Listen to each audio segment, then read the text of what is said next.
Okay.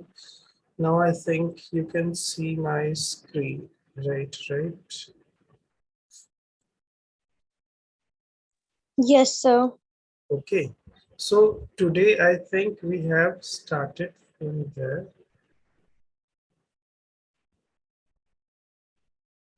We ended our last class with this question, right?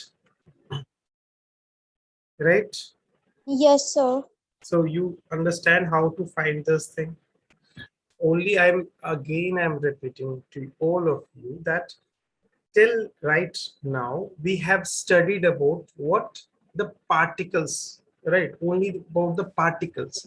That means we have a system which contains n number of charged particle, and we are asking that what is.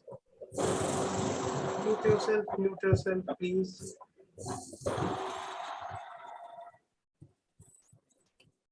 Dilpreet, beta, mute yourself because your sound is disturbing the class. So be careful when I'm teaching you, right? So till right now, what we have that limitation that we have only to deal with the system which is made up of discrete charge point particles, right? But we understand one thing in the physical world that what we see is not a point thing, right? आज के class में हम एक चीज और देखेंगे कि point particles होते क्या है, मतलब जो फिजिकल वर्ल्ड में जिसको मैं बात करूंगा आखिर पॉइंट पार्टिकल होते कैसे हैं, ठीक है? किसको मानेंगे अगर आपको कहूं तो कभी आप देखना कि पॉइंट तो एग्जिस्ट करता ही नहीं है वर्ल्ड में, right? Point is something which is dimensionless, but anything which is existing in this universe has certain dimension, right? उसका ऑर्डर कुछ भी हो सकता है. You can say that nucleus का क्या होता है, अगर आपको रेडियस नापना है तो ऑर्डर कितना होता है फेम्टोमीटर में, यानी 10 टू द पावर, सॉरी,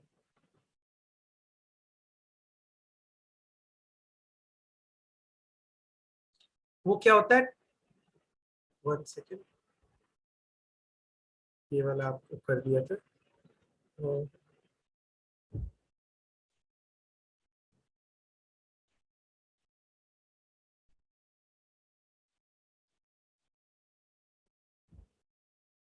या सो मैंने आपको क्या कहा था कि जब इस पॉइंट पे अगर आपको निकालना है तो आपको क्या कह रहे हैं, सारे पॉइंट पार्टिकल्स को कैसे कंसिडर कर रहे हो कि ऐसी चीजें हो रही है कि मतलब कि वहां पे कैसे एग्जिस्ट कर रही है सुपर पोजिशन के कारण. लेकिन मैं आपसे ये क्वेश्चंस कर रहा हूँ कि पॉइंट पार्टिकल तो एग्जिस्ट करते ही नहीं है. अगर मैं न्यूक्लियस को भी देखूंगा तो उसका रेडियस क्या होता है, फेम्टोमीटर का ऑर्डर, यानी 10 टू द पावर -15 के ऑर्डर में एग्जिस्ट करता है, राइट? 10 टू द पावर,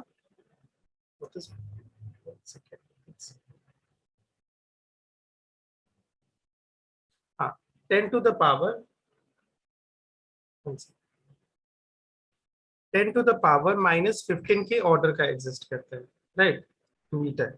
लेकिन इसका भी तो सर्टेन डायमेंशन है, राइट? इसका भी तो सर्टेन डायमेंशन है, कुछ ना कुछ तो है. हम पॉइंट को कहते क्या है, इट्स अ डायमेंशनलेस थिंग, यानी इसके डायमेंशन के बारे में बात ही नहीं कर सकते, ठीक है?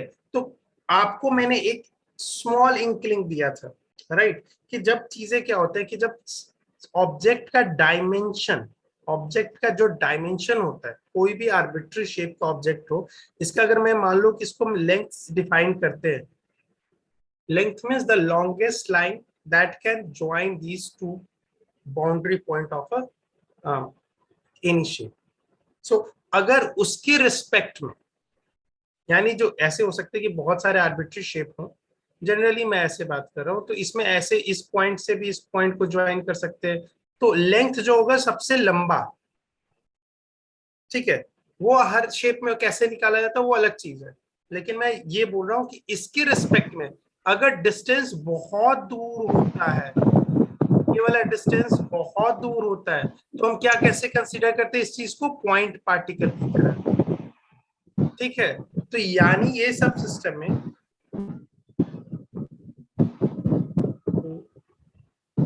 again like I ask you to mute yourself, when like sir मेरा मोबाइल हैंग कर रहा है, आप म्यूट कर दीजिए। तो अच्छा ओके। सो मैंने आपको क्या बोला था कि इस सेंस में कि क्या बोला था आपको कि कैसे हम पॉइंट मानेंगे कि जब आर बहुत ज्यादा होगा, ठीक है, किसके कंपेयर में, उसके लेंथ के कंपेयर में, तो हम कैसे मान लेते थे पॉइंट पार्टिकल की तरह। लेकिन अब मेरे पास ऑप्शन ये है कि सॉरी, अब हमारे पास ऑप्शन नहीं है कि कुछ ऐसे चीजें होंगी जहां पे हमें अगर फील्ड के बारे में जानना है very close to the object, now I can not treat as a point object, right. अगर मैं बोलूं कि अगर मेरे पास एक क्यूब है, ठीक है, एक क्यूब है, राइट,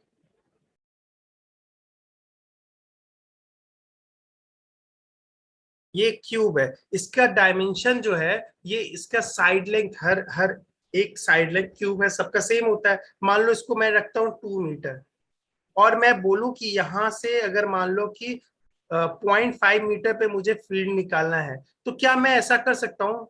0.5 मीटर पे फील्ड निकालना है, ई एट 0.5, ठीक है, अगर हमें निकालना है, तो क्या मैं इसको पॉइंट साइड ऑब्जेक्ट मान सकता हूँ? क्या नहीं मान सकता, क्योंकि ऑब्जेक्ट इतना बड़ा हो गया, उसके डायमेंशंस के रिस्पेक्ट में हमारा जो डिस्टेंस है वो काफी कम है। अब क्या करेंगे, अब हम इसे एक्सटेंडेड ऑब्जेक्ट की तरह पढ़ेंगे, ठीक है। तो एक्सटेंडेड ऑब्जेक्ट में आपको मैंने पहले कहा था कि एक्सटेंडेड ऑब्जेक्ट में आपको सबसे इंपॉर्टेंट क्या रखना रहता है। हम जैसे पहले मैंने बोला था कि आपको मास डेंसिटी के बारे में बताया था, सेम नया एक टर्म हम इंट्रोड्यूस करेंगे, charge density. Okay, and one more thing, charge density कैसे होगा, वो डिपेंड करेगा कि डिस्ट्रीब्यूशन हमारे पास कैसे आया है, ठीक है। अगर मैं चार्ज डेंसिटी की बारे में बात करूं, तो आपको इंट्यूटिव डेफिनेशंस किस टाइप से मैं लेके आया था, याद करो। इसका इंट्यूटिव डेफिनेशन मैं आपको बिल्ड करने की कोशिश किया था किसके टर्म्स में, मास डेंसिटी के हेल्प से,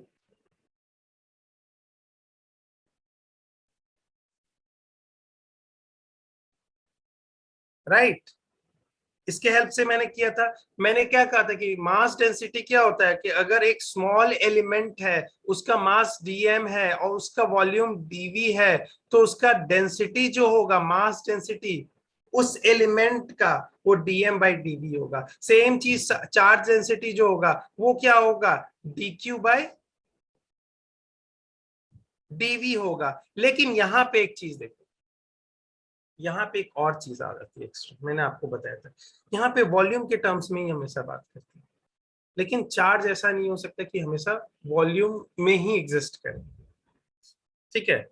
हालांकि सेम चीज इसमें भी हम यूज करते हैं। याद करो जब हम बोलते थे ग्रेविटेशन में, क्या कहते थे कि एक इन्फिनाइट लॉन्ग वायर हो, सपोज करो मास का, तो वहां पे हम जब उसका डेंसिटी किसी पॉइंट पे देखते थे, किसी भी एक एलिमेंट के बारे में डेंसिटी जब बात करते थे, तो उसको कहते थे लैम्डा dl।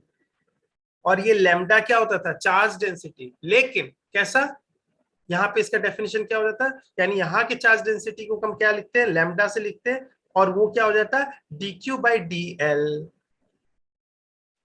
राइट। यानी हमारे पास अब dq/dv तो आ गया इंट्यूटिव डेफिनेशन, dv क्या हो गया, जो एलिमेंट है उसका डायमेंशन, जो एलिमेंट का जो एलिमेंट एग्जिस्ट कर रहा है, सपोज करो कि ये एक छोटा सा एलिमेंट एग्जिस्ट कर रहा है, ठीक है, ऐसे हम क्यूब से दिखा रहे हैं लेकिन ऐसा कोई शेप होता नहीं है, ठीक है। और ये किसका पार्ट है, ये इतने बड़े से सिस्टम का पार्ट है, राइट। तो यहाँ पे जितना इसके अंदर चार्ज है, ठीक है, dq उसको कहेंगे, और इसका डायमेंशन उसको हम क्या कह देंगे, जिसको भी लिखते हैं वो dv से लिख देते हैं। अगर वो वॉल्यूम हुआ तो, अगर मान लो वो स्ट्रेट लाइन का हुआ तो इसमें इसका डायमेंशन, इस एलिमेंट का डायमेंशन कैसे बोलेंगे, क्या बोलेंगे, इसके अंदर जो चार्ज है उसको क्या कहेंगे, dq।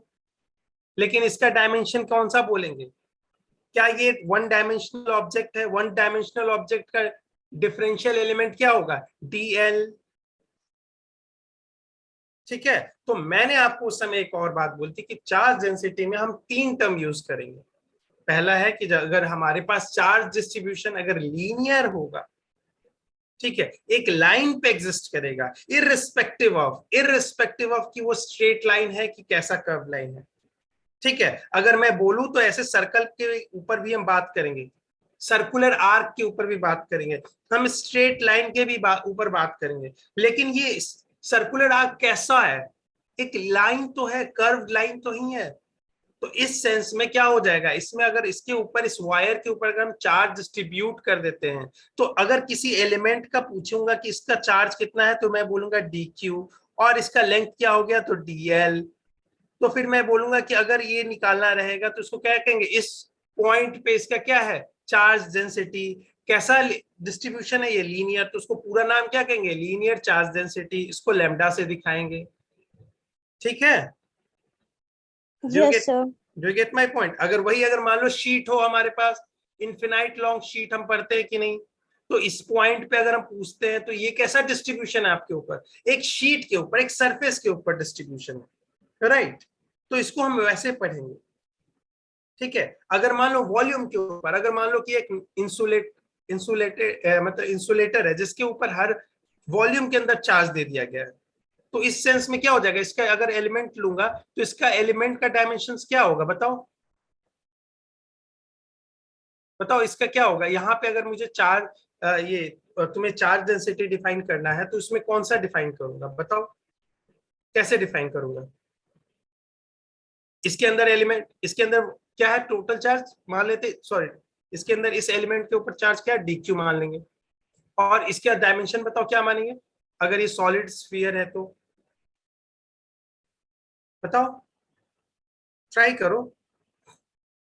डीवी। राइट, समझ में आ गया आपको। तो ये चीज हम अब यूज करने जा रहे हैं। ठीक है, अब इसका अर्थ क्या, क्या हम ट्रांजिशन कहाँ कर रहे हैं। अभी तक हम पॉइंट ऑब्जेक्ट के बारे में पॉइंट, जैसे भी हमारे साथ सोर्स चार्जेस होते थे वो क्या होते थे, पॉइंट चार्ज पार्टिकल। ठीक है, अब जो हम जा रहे हैं एक्सटेंडेड ऑब्जेक्ट की तरफ जा रहे हैं, तो अब हम जो चीजें लेके जाएंगे, जो डेफिनेशन होगा वो इसी टाइप का होगा जो हम पहले फॉलो करते हैं। बस इसमें क्या हो जाएगा, इंटीग्रेशन नाम की चीज आ जाएगी। क्यों आ जाएगी भाई, क्योंकि हमारे पास जो सिस्टम है उसको कैसे हम मान रहे हैं कि वो छोटे छोटे एलिमेंट से बना है।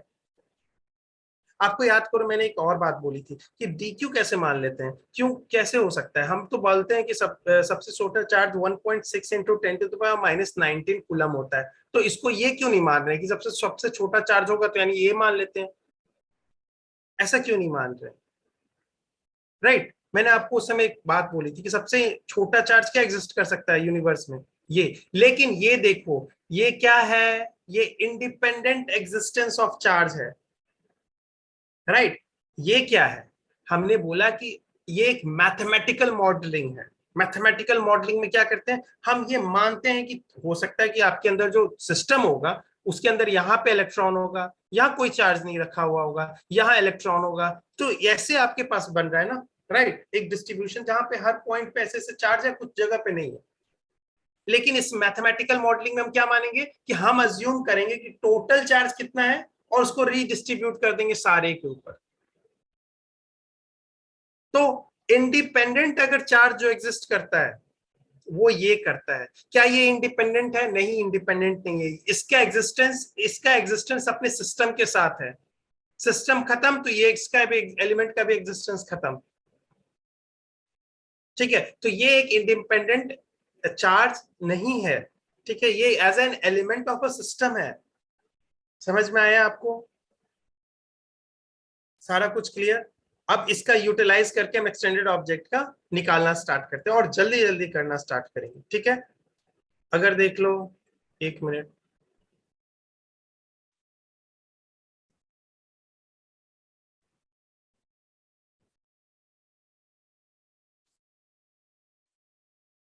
ये देखो, अगर मान लो इसमें क्या है, एरिया ऑफ ऑब्जेक्ट यानी सरफेस के ऊपर डिस्ट्रीब्यूटेड है, राइट। सरफेस के ऊपर दे दिए, ये एक एक्स ऐसे आर्बिट्री शेप का है। आर्बिट्री शेप मतलब क्या होता है, कोई भी आप अपने हिसाब से मान सकते हो, राइट। कोई, मैं ऐसा नहीं बोल रहा हूं जब इनिशियल में, अभी तो ऐसा नहीं बोल रहा हूं कि उसको स्फीयर ही होना चाहिए, उसको रेक्टेंगल ही होना चाहिए, उसको लाइन ही होना चाहिए, राइट। मैं कोई ऐसा नहीं बोल रहा हूं, मैं बस ये क्या बोल रहा हूं कि मैं पहले देखूंगा कि चार्ज डिस्ट्रीब्यूशन किस टाइप का है, क्या वो एक लाइन पे एग्जिस्ट करता है, एक सरफेस पे एग्जिस्ट करता है, एक वॉल्यूम पे एग्जिस्ट करता है। जिस पे भी एग्जिस्ट करता है मैं उसके हिसाब से क्या बोलूंगा, उसका चार्ज डेंसिटी डिफाइन करूंगा। ठीक है, तो उसके बाद मैं क्या करूंगा, वही कूलम्ब्स लॉ फॉलो करूंगा। कैसे? उस एलिमेंट को पॉइंट मानते हुए। जैसे अगर मुझे यहाँ पे फील्ड निकालना है पी पे, तो इस सिस्टम के कारण अगर मान लो कि निकालना है, तो सबसे पहले मैं क्या करूंगा, एक एलिमेंट मानूंगा। चार्ज को कैसे डिस्ट्रीब्यूट किया गया है पहले वो कर लूंगा, और फिर एक एलिमेंट लूंगा। ठीक है, इसको छोटे छोटे एलिमेंट में बांट दिया देखो, और हर एक एलिमेंट के कारण क्या होगा, अपना एक रिस्पेक्टिव फील्ड वो प्रोड्यूस करेगा, उसको डीई फील्ड कह देंगे, डिफरेंशियल फील्ड। यानी एक छोटा सा ई जो आपके पास जिस पॉइंट पे आ रहा है, जो वैल्यू आ रही है, उसका छोटा सा एक पोर्शन, सच दैट कि वो जो वैल्यू है ना आपके पास, ये वाली ई, वो क्या आ रही है, एक्चुअली डीई का इंटीग्रेशन आ रही है। छोटे छोटे जो मैग्नीट्यूड है, ठीक है, जैसे भी ऐड हो रहे हैं, या इसको मैं इन वेक्टर फॉर्म में लिखूं, तो ये देखो, ये छोटे छोटे डीई मतलब छोटे छोटे एरोज जो भी प्रोड्यूस होंगे, छोटे छोटे एरोज, जितने भी छोटे छोटे एरोज प्रोड्यूस होंगे, सबका इंटीग्रेशन मतलब समेशन। तो वो क्या देगा, उस पॉइंट पे क्या दे देगा, इस पॉइंट पे हमें फील्ड देगा due to every element of the system. Do you get my point? Yes, sir. ठीक है, तो अब देखो यहाँ पे हमने जैसे इस एलिमेंट के बारे, इस एलिमेंट के कारण क्या हो रहा है, पी पे जो चार्ज फील्ड प्रोड्यूस हो रही है उसको डीई बोल दिया, और सारे को ऐसे समेशन कर देंगे। तो अब हमारे पास एक चीज आती है कि हम सबसे पहले क्या कहेंगे, डी क्यू लिखेंगे।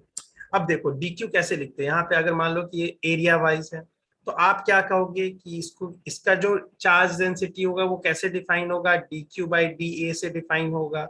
ठीक है, अब ऐसे इसके, ये तो आपके पास आ गया, इसको हम सिग्मा से भी दिखाते हैं। ठीक है, तो इसको तो आ गया, फिर आगे क्या करूंगा, तो जनरली आपके केस में क्या होगा, क्या होता है, यूनिफॉर्म चार्ज डिस्ट्रीब्यूशन जनरली। ठीक है, तो यूनिफॉर्म चार्ज डिस्ट्रीब्यूशन मतलब टोटल सिस्टम के ऊपर चार्ज Q और टोटल एरिया A, यही होगा। यानी आपने बोला कि टोटल सिस्टम पे charge Q divided by area A, इसी को हम क्या कर रहे हैं, इसी को यूनिफॉर्मली इसके छोटे छोटे एलिमेंट्स में डिस्ट्रीब्यूट कर दे रहे हैं। ठीक है, तो सिस्टम के ऊपर जितना चार्ज Q और जितने एरिया पे वो स्प्रेड हो रखा है, तो वो क्या हो जाएगा, ये इसको इक्वेट कर देंगे D Q by D A को इससे इक्वेट कर देंगे। ठीक है, क्यू बाई ए से। अगर ये क्या होगा बताओ, ये क्या होगा, यूनिफॉर्मली डिस्ट्रीब्यूटेड होगा, तो जो कि आपके केस में यही रहता है। ठीक है, उसके बाद फिर देखते हैं दूसरा, अभी इसके साथ प्रैक्टिकल अगर देखेंगे तो इसको और अच्छे से समझ में आएगा। दूसरा क्या काम करेंगे, डीई निकाल लेंगे। क्या डीई का डेफिनेशन यही हम लोग पढ़ते आ रहे हैं, के क्यू क्यू एस लिखते थे, वहां क्यू एस क्या हो जाएगा, D Q upon x square. X कौन सा डिस्टेंस होता है, उस सोर्स, जो सोर्स चार्ज है, सोर्स चार्ज से उस पॉइंट के बीच की दूरी, उसको एक्स कहेंगे। और क्या कह देंगे, एरो कैसे, डायरेक्शन उसका कैसे बोलेंगे, अगर ये पॉजिटिव चार्ज है तो ये रेडियली आउटवर्ड हो जाएगा, होगा कि नहीं, ऐसा कर देंगे कि नहीं। Yes, sir. ठीक है, फिर उसके बाद जब डीई आ गया तो यहाँ पे देखो डी क्यू रह गया। अब क्या डी क्यू यहाँ से सब्स्टिट्यूट कर सकते हैं क्या, सब्स्टिट्यूट कर देंगे क्या डी क्यू को यहाँ पे, और जब डी क्यू को सब्स्टिट्यूट कर देंगे तो फिर उसके लास्ट में क्या कर देते हैं, फील्ड के लिए इंटीग्रेट कर देते हैं, यानी हर एलिमेंट के साथ हम जोड़ के देख लेते हैं। इसको आपको मैनुअली नहीं करना पड़ेगा, बैठ के इस एलिमेंट को निकालोगे, फिर इस एलिमेंट को निकालोगे, इस एलिमेंट को निकालोगे, we have integration for it. तो इंटीग्रेशन को आप समझ लो कि एक कैलकुलेटर की तरह है, आपने उसमें ऐसे डाला, सीधे निकाल के दे दिया आपको गाइड। ठीक है, Yes, sir. सो यहां से अब स्टार्ट करते हैं क्वेश्चंस। ये सबसे पहले हम जाते हैं यूनिफॉर्मली डिस्ट्रीब्यूटेड लाइन चार्ज। तो लाइन चार्ज कैसा है आपके पास, कैसा मैंने बोला, एक डिस्ट्रीब्यूशन कैसा है, लीनियर, एक लाइन पे एग्जिस्ट कर रहा है। ठीक है, अगर इसके ऊपर टोटल चार्ज क्यू डिस्ट्रीब्यूटेड है अक्रॉस द वायर, ठीक है, तो अब इसका बताओ डी क्यू बाई डी, अगर इसका लिखना रहेगा, इसका मैं हालांकि इसका डेरिवेशन नहीं करवा रहा, क्यों, क्योंकि इसके डेरिवेशन से आपको जितना टाइम अभी कंज्यूम होगा ना, इसको हम गॉस लॉ के थ्रू तुरंत प्रूव कर देंगे। ठीक है, लेकिन मैं आपको इसको एक इसको कैसे करेंगे, कैसे सेम चीज अप्रोच अप्लाई करेंगे, अगर आप देखना चाहोगे अपने जब जो इसमें आपके पास होगा बहुत सारे, आपने प्रीवियसली पढ़ा होगा जब क्लासेस रेगुलर चले होंगे, रेगुलर क्लासेस वाले चले होंगे, उसमें जाके देखना आप डेरिवेशंस, सेम अप्रोच आप अपनाना। क्या कहना कि यहाँ पे अगर मान लो पी पे निकालना है तो ठीक है, इस अगर क्या है ये इन्फिनाइटली लॉन्ग रॉड है, इसके ऊपर टोटल चार्ज क्या है, क्यू है, कैपिटल क्यू है, तो इस ये देखो, तो इसके ऊपर क्या मैं बोल देता हूं,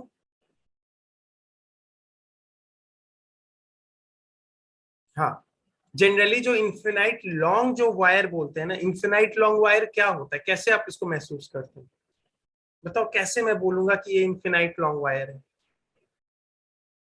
मैंने आपको बोला था कि एक्सटेंडेड ऑब्जेक्ट के जस्ट पास में, अगर मान लो कि ये देखो, ये अगर मान लो कि एक फाइनाइट साइज का वायर हमने लिया जो कितने मीटर का है, 100 मीटर का है,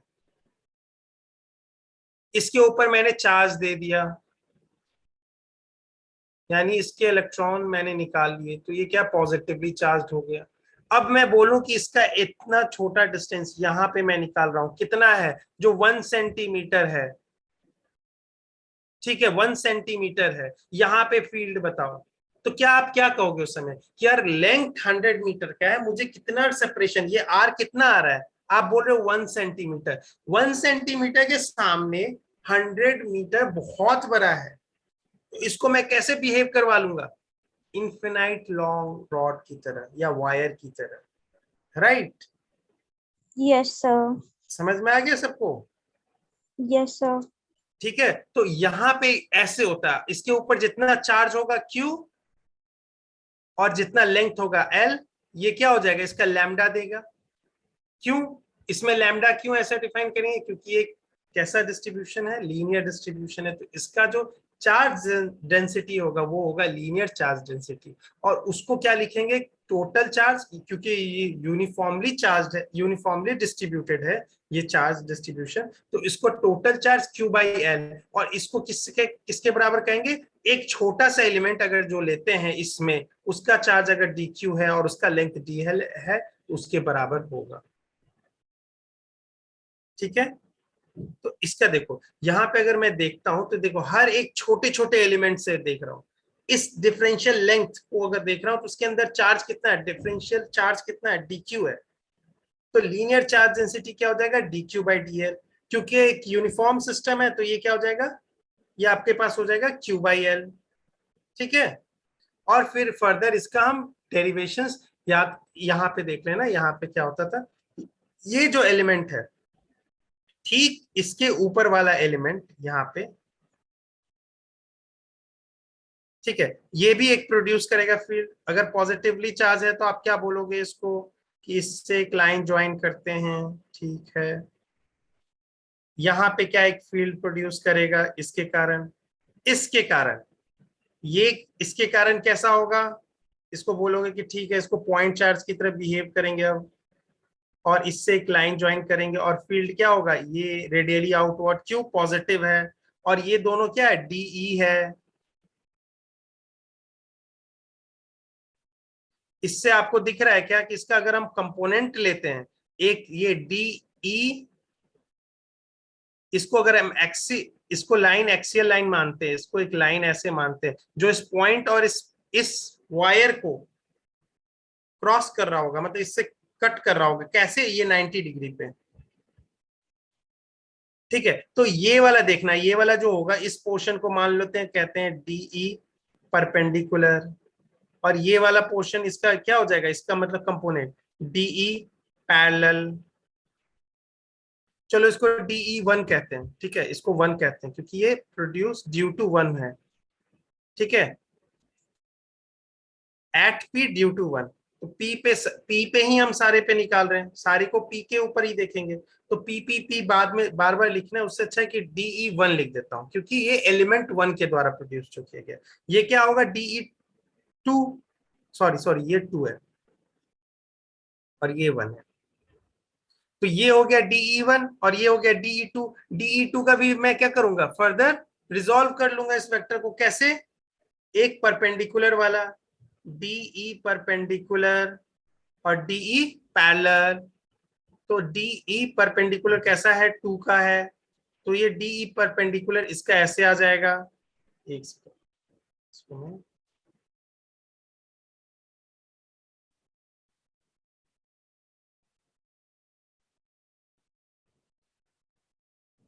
ठीक है, और यहां पे क्या आ जाएगा, DE2 का कैसा पोर्शन, पैरेलल पोर्शन जो एक्सियल लाइन के अलॉन्ग जाता है। तो देखो परपेंडिकुलर वाला क्या एक दूसरे को कैंसिल कर रहा है क्या? आपको लग रहा है कि अगर ऑब्जेक्ट सिमेट्रिकल है, ऑब्जेक्ट ये सिमेट्रिकली अगर जाते जा रहा है, तो ये वाला पोर्शन क्या कर रहा होगा, ये इसको कैंसिल आउट कर रहा होगा। इधर वाला पोर्शन लेंगे तो क्या कर रहा होगा, ये वाला पोर्शन अगर लेंगे तो इसके दो बिल्कुल सिमेट्रिकली अपोजिट जो होगा एलिमेंट, वो क्या करेगा, इसके परपेंडिकुलर वाले को बनने ही नहीं देगा। तो यानी सारे वाले क्या हो रहे हैं, DE पैरेलल वाले ही एडिशन होते जा रहे हैं, और उसी को इंटीग्रेट करके हम निकाल लेते थे। ये आपका तरीका कैसे होता था, ये कूलम्ब्स लॉ के बेसिस पे, ठीक है। लेकिन हम आगे गॉस लॉ के थ्रू इसको बहुत इजीली देख लेंगे, डराइव कर लेंगे। लेकिन डेरिवेशन से सबसे ज्यादा इंपॉर्टेंट क्या है आपके लिए, रिजल्ट याद रखना है इसका, क्योंकि ये बहुत ही फ्रिक्वेंटली पूछा जाता है, ये बहुत ही कॉमन क्वेश्चन है। अगर आप जेई के अलावा बिट्स भी होगा, बहुत सारे और भी एग्जामिनेशन होंगे जिसको आप दोगे, ये बहुत ही कॉमन क्वेश्चन होता है। इसका रिजल्ट याद रहना पड़ेगा आपको, ठीक है। तो इसका रिजल्ट क्या होता है, देखो ये हमेशा याद रखना कैसे हम लाइन लेते हैं, ये वाला हमेशा परपेंडिकुलर होता है, ठीक है, ये वाला हमेशा परपेंडिकुलर होगा, ठीक है, ये वाला, ठीक है। और यहाँ पे अगर पॉइंट अगर पूछ रहा है तो ये देखो, ये वाला अगर मान लो कि इस लाइन को ले रहा है, अगर इसमें क्या किया इन्होंने, इस लाइन को ले लिया, तो इस लाइन के अबाउट ई पैरेलल ले रहे हैं, ई परपेंडिकुलर इसके अबाउट हो गया। तो यहाँ पे एक बात आपको मालूम करना पड़ेगा, यहाँ पे क्या होगा, ई पैरेलल सारे जीरो हो जाएंगे, क्योंकि क्या बोल रहा है कि सिर्फ वो क्या कर रहा है, ऐसा लग रहा है कि वो सिर्फ उसी डायरेक्शन में प्रोड्यूस करना चाह रहा है। क्यों, क्योंकि एलिमेंट्स आपस में उसको अलोंग द लाइन वाले सेक्टर में नहीं प्रोड्यूस करने दे रहे। उस अलोंग मतलब जो वायर है उसी के डायरेक्शन में, ऐसे अगर कोई लाइन लेते हैं, इसी के वायर के पैरेलल एक लाइन लेते हैं, तो उस लाइन के अलोंग बनने नहीं देगा, हाँ उसके परपेंडिकुलर बनने दे रहा है वो, ठीक है। तो ये फॉर्मूला आपको याद रहना पड़ेगा। अगर आपको याद कर लो, अभी 2 मिनट दे रहा हूं, इसके ऊपर कुछ भी पूछना है बताओ। के का वैल्यू क्या होगा, के क्या है आपके पास बताओ, कि आपके पास प्रोपोर्शनैलिटी कांस्टेंट है, राइट, कूलम्ब्स लॉ के लिए। ये क्या मीडियम के ऊपर डिपेंड करता है, हमने पढ़ा था, हाँ पढ़ता है। ई 4 पाई एप्सिलॉन आर इसको बोला था, ठीक है, याद किया था, सॉरी एप्सिलॉन एम बोला था, मीडियम बोला था, याद है ना। अगर फ्री स्पेस होगा तो 1/4 पाई एप्सिलॉन नॉट ये होता है। आपको यही जनरली दिया रहेगा, मीडियम अगर दिया रहेगा तो डाइलेक्ट्रिक के टर्म्स में दिया रहेगा, याद है ना, ठीक है। तो आपको ये रहेगा, लैम्डा कैसे निकालेंगे, लैम्डा अगर आपके पास या तो दिया रहता है, या तो चार्ज, टोटल चार्ज दिया रहेगा और टोटल लेंथ दिया रहेगा। अब आप ये मत बोल देना कि उसमें टोटल लेंथ अगर आपके पास कैसे हो जाएगा जब ये इनफिनिटली लॉन्ग होगा। आपको मैंने बता दिया कि वो बिहेव करेगा कब, जब बहुत क्लोज उसके एकदम इसके पास चले जाएंगे, इसके पास ही अगर जाके देख रहे हैं, जैसे अर्थ के अगर हम पास हैं, राइट, तो हमें अर्थ क्या स्फेरिकल दिखता है क्या, लेकिन नो सर। हमें मालूम है कि अर्थ कैसा है, स्फीयर है, राइट। तो हमें हमारा परसेप्शन, हमारा चीजें कैसे एक एक अप्रोक्सीमेशन पे बन जाता है, राइट। आपने कभी देखा है क्या, कभी ऐसा देखा है क्या कि मतलब अप्स एंड डाउन रहते होंगे, ठीक है, लेकिन ओशंस कभी ऐसा देखा है क्या कि वो ऐसे गोल सा ऐसा दिखता है, नहीं दिखता है ना, वो ऐसा लगता है कि हॉरिजन से जाके मिल रहा है, ऐसा फ्लैट सा ओशन जा रहा है। ओशन क्यों ले रहा हूं, क्योंकि अर्थ तो आपके पास अप्स एंड डाउन हो सकते हैं, राइट। आपको माउंटेन, ऐसे माउंटेन के पास चले जाओ तो कहोगे कि मुझे ऐसा दिख रहा है, लेकिन मैं बोल रहा हूँ ओशंस तो हमेशा फ्लैट ही रहेंगे, राइट। तो वो जब हम उसको देखेंगे तो कैसा दिखता है, हमेशा एक फ्लैट सरफेस दिखता है, लेकिन हमें मालूम है कि वो कैसा है, स्फेरिकल पोर्शन का एक पार्ट है। तो वो चीजें, सेम चीजें मैं आपको बता रहा हूँ, Q/L के टर्म्स में भी हम निकाल लेंगे। लैम्डा दिया रहेगा तो लैम्डा तो ऑल गुड है, सीधे फॉर्मूला में रख के। और ये स्मॉल आर क्या होता है? स्मॉल आर क्या होता है? Distance between this wire and this point. और डिस्टेंस कैसे निकालते हैं? क्या इसको डिस्टेंस बोल देंगे? क्या इसको डिस्टेंस बोल देंगे क्या? ये अगर लाइन एग्जिस्ट करती है, ये डिस्टेंस होगा क्या? ये डी नहीं। कैसे डी को कहेंगे? वो डी अगर यहाँ पे इस पॉइंट को अगर मैं बोलूं कि इस पॉइंट पे अगर आपको निकालना है, तो कैसे डी, वो डी कैसे निकालेंगे? तो आप कहोगे कि इस पॉइंट से, अच्छा इस लाइन के परपेंडिकुलर एक इस लाइन के परपेंडिकुलर एक लाइन ड्रॉ करेंगे जो कि इस पी से पास कर रहा होगा, तो ठीक है, यानी ऐसा टाइप का लाइन।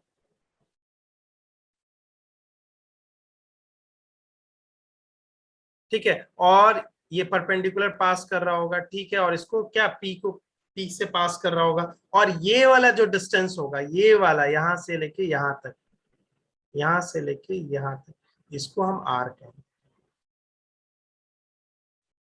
ठीक है, यू गेट माई पॉइंट? अगर Yes, समझ गए तो एक sir. क्वेश्चन करो, चलो ये वाला जल्दी क्वेश्चन करो।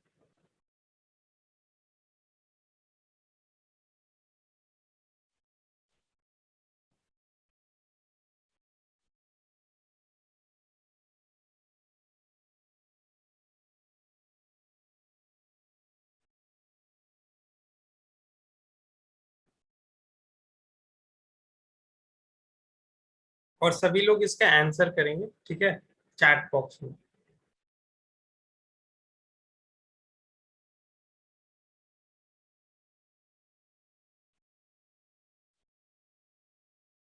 आपको क्वेश्चंस पूरा क्लियर दिख रहा है ना सबको? Yes, sir. ठीक।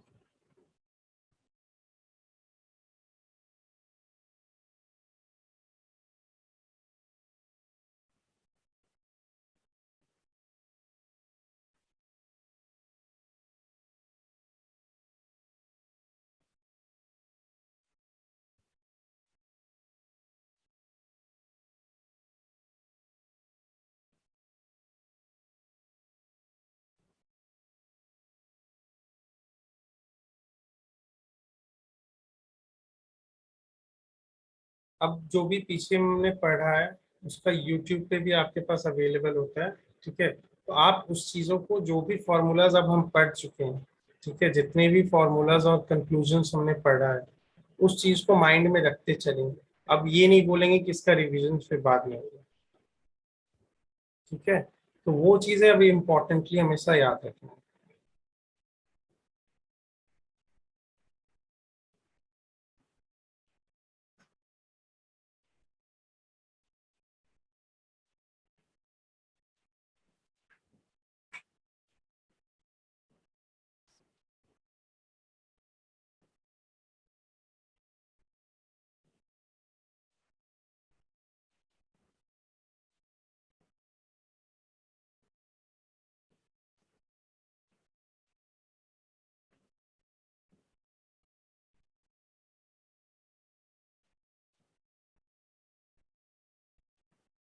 ईशा का आया सी।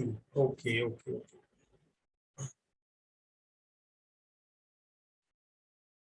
सभी लोग ट्राई करो, दिक्कत उसमें नहीं है। ट्राई करोगे तो समझ में आएगा। जैसे ईशा ने ट्राई किया, मीनाक्षी मीनाक्षी ने ट्राई किया, सी, सभी लोग ट्राई करो, ठीक है। तभी मैं आपको, आप देखो, आप तभी इसमें इन्वॉल्व हो पाओगे जब आपने गलत किया हो या सही किया, इररिस्पेक्टिव ऑफ इट, आपने कुछ सोच के किया होगा। जब आप कुछ सोच के करते हो तो फिर आपने जब देखोगे कि रिजल्ट को आ रहा है ना, रिजल्ट जब आ रहा है, देखो डी आ रहा है बहुतों का, ठीक है। देखते हैं, अब इसको देखते हैं, ठीक है। अब इस क्वेश्चन को अब देखते हैं, सॉल्व करते हैं, ठीक है। वेरी गुड, आप सभी लोग ट्राई कर रहे हो, बहुत अच्छी बात है ये चीज, ठीक है। बहुत अच्छी बात है, B I C I D I सबने ट्राई किया। अब देखते हैं किसका सही था, ठीक है। जिन्होंने मिस्टेक कर दिया वो चीज समझ लेंगे, और जिन्होंने नहीं किया वो अपने आप को समझेंगे कि हाँ चलो मेरा प्रैक्टिस सही चल रहा है। और मैं सबको एक और बात बोलूंगा, सारे लोग जितने भी बुक्स के क्वेश्चन सॉल्व करते हैं, वो करते हैं, ये करते हैं, सब अपने ठीक है, अपनी जगह करना सही रहेगा। लेकिन मैंडेटरी क्या है, प्रीवियस ईयर के पेपर क्वेश्चन स्टार्ट करना। प्रीवियस ईयर के पेपर बहुत इंपॉर्टेंट है। आपके कितने सेक्शंस में एग्जामिनेशन होते हैं, अब एक ही एग्जामिनेशन नहीं होता है, राइट, आपको बहुत सारे दिए जाते हैं। इससे क्या होता है ना, होता क्या है ना कि उनके पास भी क्वेश्चंस का ना एक लिमिटेड होता है वर्जन, वो खत्म हो जाता है, और वो क्या करते हैं फिर पास्ट के क्वेश्चन से उठा के उसी के वैल्यू को चेंज कर देंगे। यहाँ पे लैम्डा और माइनस लैम्डा, यहाँ पे क्या कर देंगे, 2 लैम्डा और -2 लैम्डा कर देंगे। ठीक है, तो प्रीवियस ईयर के क्वेश्चंस अब हमेशा हमेशा प्रैक्टिस पे लाओ, बैठो और प्रीवियस ईयर को पढ़ते रहो। जो जो चैप्टर्स होते जा रहे हैं प्रीवियस ईयर के सारे लगाते जाओ। कुछ भी डाउट हो मेरे को व्हाट्सएप पे कर देना। बहुत सारी चीजें हैं, और भी चीजें आपके पास ब्राउजर पे सारे सॉल्यूशंस अवेलेबल है। ठीक है, गूगल पे अगर आप टाइप करते हो सारा कुछ उसका सॉल्यूशंस भी अवेलेबल है। तो आप ट्राई करो पहले, उसके बाद सारे प्रीवियस ईयर क्वेश्चंस को, और जब नहीं आए मेरे से पूछो, नहीं तो आप देख लो यूट्यूब पे या कहीं पे भी। लेकिन पहले ट्राई करना, क्यों, क्योंकि आप हो सकता है कि माइंड में क्या बना रहे हो वो इंपॉर्टेंट है, कैसे आप सॉल्व करने की एटीट्यूड को कर रहे हो। वो गलत है तो चलेगा अभी के टाइम में, क्योंकि उसको हम तब करेक्ट करेंगे ना, पहले मालूम तो चले बीमारी क्या है तो इलाज करना स्टार्ट करेंगे ना। तो इसी के लिए मैं बोल रहा हूं। अब यहाँ पे देखो, two parallel infinite line charge with the linear charge densities lambda and lambda plus lambda and minus lambda are placed at a distance 2 are in free space. So as I told you, there is a no medium, but if there is a medium I can get the answer also. How? I know the value of k will change. Now let's construct the diagram according to the question. What it is saying, that there is, okay, there is some one wire, I call it, okay, this is one wire, okay, this is something like a wire, I assume it like straight, okay. So this is what positively charged, and the charge density is plus lambda at this given. And how much separation is between them is 2r, right? I'll draw this one as different with different color. Now this is another wire, and what is the charge density over it is minus lambda. Now I have to find out the field at this midpoint, right? Now what I will do, I will use the same concept I am using. Now this is, I call it a point O, right? Now I have to, what I told you, now you have an extended object in your system. How many extended objects extended object in your system is there? 2, right? 2 is there. So 1, I call it as 1, and I call it as 2. Now let's say that E, I have to find out the field at O due to this system. So what I will consider? Field due to 1 plus field due to 2. This I will assume or not. Assuming there is no inductive effect, right? There is no inductive effect. I'll assume that at O, not I'll assume, but there is two extended object in the system. So each will produce their electric field respectively. And what we will do next to it, after finding each value, we will add them, right, in the vector form. And that I am trying to say. Now let's say that what is it producing? Now this lambda, what is the formula for this one? Unmute yourself, anyone. I'll take the name. Isha, unmute yourself.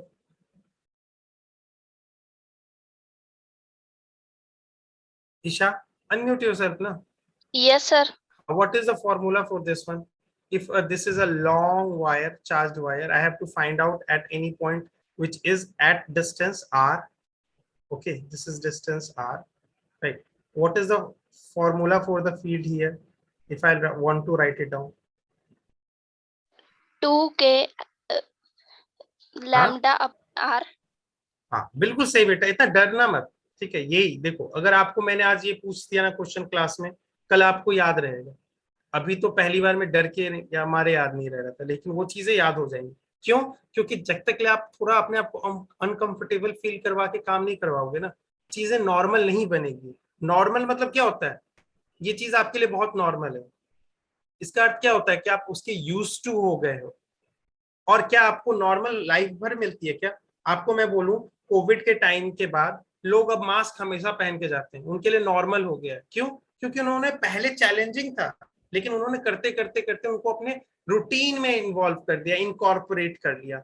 अब उनके लिए क्या normal हो गया वो चीजें। ठीक है, तो E at O due to one is, Isha ने बताया, 2k lambda by R. Right. Now direction बताना ईशा बेटा, इसका कैसा होगा?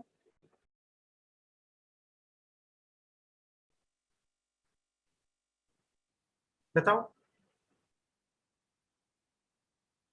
So positive direction. पॉजिटिव है, तो पॉजिटिव है तो कैसा होगा? लगता है कि रेडियली आउटवर्ड टाइप का, मैंने ये लाइन ज्वाइन किया है, इसकी क्या होगा? अवे। हमेशा ऐसे याद रखना, पॉजिटिव क्या कर रहा है, वो फील्ड हमेशा रेडिएट कर रहा है। राइट। तो इसके कारण कैसा फील्ड होगा? अवे वाला। राइट। अब देखो, ये तो मैग्नीट्यूड हुआ भाई, ठीक है, हमने एरोस के लिए बना दिया। अब मैं बोल रहा हूं ई ड्यू टू टू, इसके कारण क्या होगा अब बताओ। अब मैं बोल रहा हूं अपने आप को जो अनम्यूट करना, दिव्यांश। दिव्यांश अपने आप को अनम्यूट करो। Divyansh, are you there? Yes sir. हाँ, अब इसके कारण बताओ, इस टू के कारण, जो सेकेंड वाला एक्सटेंडेड ऑब्जेक्ट है, इसके कारण ओ पे कितना होगा फील्ड?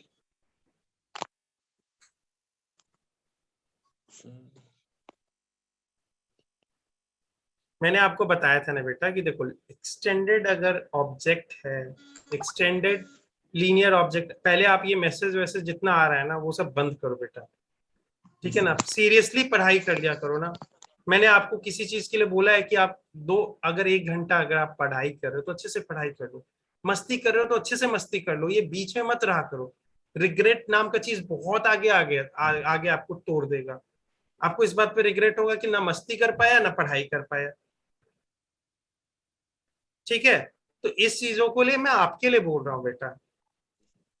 ठीक है, तो यहां पे अगर मैंने बोलूं ई ओ टू, यानी E at O due to two, तो वो क्या होगा? फॉर्मूला आपको कैसे बताया था? अगर ये इनफिनाइट लॉन्ग वायर है जिसके ऊपर जिसकी चार्ज डेंसिटी माइनस लेमडा है, तो आप बोलोगे कि ठीक है, इसको भी लिख देंगे 2k लैम्डा, इसका चार्ज डेंसिटी है आई आर, लेकिन इसका डायरेक्शन मुझे अभी भी ये मैग्नीट्यूड के बारे में बता रहा है। डायरेक्शन के बारे में क्या ये बता रहा है क्या? डायरेक्शन के लिए मैंने क्या बोला था? इस सेंस में हम डायग्राम के ऊपर रिलाई करेंगे। डायग्राम क्या कहता है कि इन दो पॉइंट, इस पॉइंट और इस जो परपेंडिकुलर लाइन है, इसको अगर ज्वाइन करता है ऐसा वाला, तो निगेटिव है तो टुवर्ड्स इटसेल्फ चला जाएगा। तो निगेटिव है तो क्या हो जाएगा? अगर मैं निगेटिव वाले को ड्रॉ करूं तो ये क्या हो जाएगा? टुवर्ड्स इटसेल्फ, इसी के तरफ चला जाएगा। पॉजिटिव देखो, पॉजिटिव है तो क्या कर रहा है ये? अगर पॉजिटिव है तो क्या करेगा? यहाँ पे फील्ड अवे टाइप का बनाएगा। राइट। अगर इसको ड्रॉ करेंगे परपेंडिकुलर लाइन यहां से उस पॉइंट को ज्वाइन करते हुए, और ये क्या होगा? अवे। अगर यही अगर निगेटिव हो तो क्या होगा? यहाँ पे अगर पॉइंट पे अगर निकालना है तो टुवर्ड्स इट हो जाएगा, तो ये हो जाएगा इसका डायरेक्शन। तो यहाँ पे बताओ इसका डायरेक्शन क्या होगा? येलो के तरफ होगा कि नहीं? क्या दोनों सेम मैग्नीट्यूड के हैं? हाँ। सेम डायरेक्शन में है? हाँ। अगर मैं बोलूं उस पॉइंट पे इलेक्ट्रिक फील्ड का क्या वैल्यू है, अगर मैं वेक्टर के सेंस में बोलूं तो हमेशा ये एक फ्रेम लगा के आई कैप जे कैप लगा सकता हूँ, लेकिन अगर इसका मैग्नीट्यूड के बारे में बात करूं तो क्या होगा? यानी इसके इसका जो समेशन का मैग्नीट्यूड आएगा, दोनों का डायरेक्शन भी सेम है, आई कैप। अगर ले रहा हूं इधर वाले को, देखो ये एक्स और वाई मान ले रहा हूं, तो ये वाई, तो यहाँ क्या है? आई कैप, ये भी क्या है? आई कैप। दोनों को ऐड करूंगा तब क्या, ये वेक्टर फॉर्म हो गया, देखो ये दोनों आ गए, और फिर दोनों को ऐड कर दूंगा तो क्या हो जाएगा? ईओएस क्या हो जाएगा? बताओ।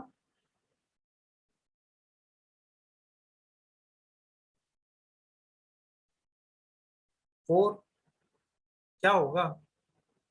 इन दोनों को ऐड कर दूंगा तो क्या होगा बताओ?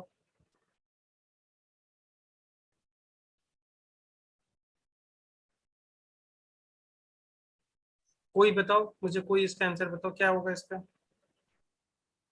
So 4k 4k lambda by R, square. यही होगा ना? Yes, sir. ठीक है, आई कैप मुझे सिर्फ मैग्नीट्यूड के बारे में पूछ रहा है, तो ये क्या हो जाएगा, इसको हटा दूंगा और ये क्या आ रहा है 4k लैम्डा, ये वाला आ रहा है, राइट। अब देखो यहाँ पे अगर मैं k का वैल्यू सब्स्टिट्यूट कर दूं तो k का वैल्यू क्या होता है 1/4 पाई एप्सिलॉन नॉट, और यहाँ क्या हो गया टाइम्स लैम्डा बाई आर ऐसे रह गया। ठीक है, k का वैल्यू सब्स्टिट्यूट किया, क्या यहाँ पे इसको सिंप्लीफाई करके मैं लिख सकता हूँ क्या lambda by I epsilon naught R? Yes, sir. कौन सा आंसर आ रहा है? A. समझ में आया? यहाँ पे भी हम सेम काम कर रहे हैं, हम सिस्टम में अब क्या कर दिए, वहां पे मैंने आपको क्या बोलता था, सिस्टम में पॉइंट ऑब्जेक्ट मानते थे, तो ये पॉइंट ऑब्जेक्ट, ये पॉइंट ऑब्जेक्ट, इसके कारण जो इस पॉइंट पे मान लो ये जो है आपके पास सोर्स चार्ज 1 है, ये सोर्स चार्ज 2 है, और इस पॉइंट पे अगर हम पूछ रहे हैं तो क्या करते थे, इसके कारण जो आता था वो निकालते थे, इसके कारण जो आता था वो निकालते थे, और उसको क्या कहते थे सुपरपोज करवाते थे। उस समय हमारे पास सिस्टम में कैसे ऑब्जेक्ट्स होते थे, पॉइंट साइज पार्टिकल्स, राइट, उसके ऊपर चार्ज होते थे। अब कैसे आ गए एक्सटेंडेड वाले, ठीक है, तो यहाँ पे ऐसे निकालेंगे, लेकिन इसमें अजम्पशन हम एक चीज मान के चलते हैं कि कोई भी एक दूसरे के ऊपर इंडक्टिव इफेक्ट नहीं लगा रहा होगा, मतलब ये पॉजिटिव लैम्डा वाला जो है ना, ये उसके ऊपर माइनस लैम्डा के ऊपर ये नहीं बोल रहा होगा कि मेरे कारण तुम अपने अंदर एक चार्ज डिस्ट्रीब्यूशन प्रोड्यूस करो।